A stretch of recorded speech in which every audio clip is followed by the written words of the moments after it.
You may wonder what the feature of Google Analytics called content grouping is all about. Content grouping is a way to group your content in such a way that it makes sense to track and to measure subgroupings more efficiently.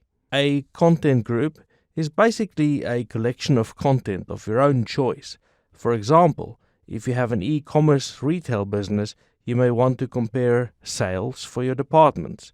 So you can create a content group for men, women, and children. Then within those groups, you can add content for women's shirts, women's pants, women's shoes. And in this way, you can see the aggregated number of page views for all pages within a group. Moreover, you can compare the page views between, let's say, women's shirts and women's shoes.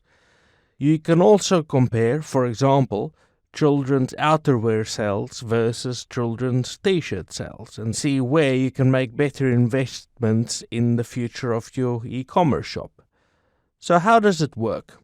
Let's bring up content groupings.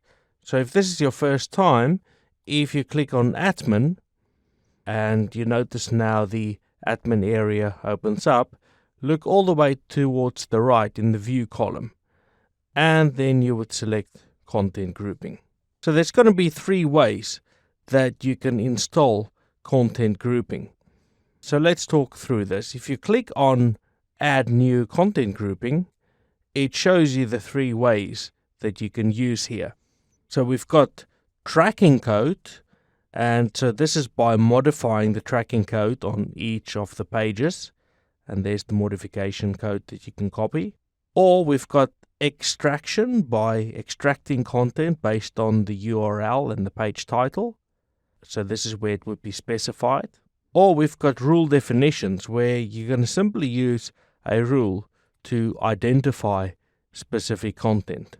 Of course, this can be a lot of work if you've got a large e-commerce site, so you need to think carefully about which of these methods might be the easiest for you to use at scale.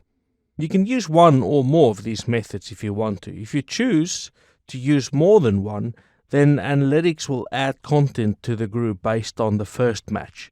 How Google evaluates your method will be based on your tracking code, and then whether you have defined regular expressions, and finally, whether you have configured any rules. You have to remember that content grouping isn't retroactive, so your groups will be valid from the moment that you create them onwards. Also, your data will be available only after 24 hours of setting this up. So to recap, if you're just starting out and you would like to set up content grouping, click on admin, simply head over to content grouping, click on add new content grouping, and just specify a name for your content group and decide which of the tracking codes that you're going to use.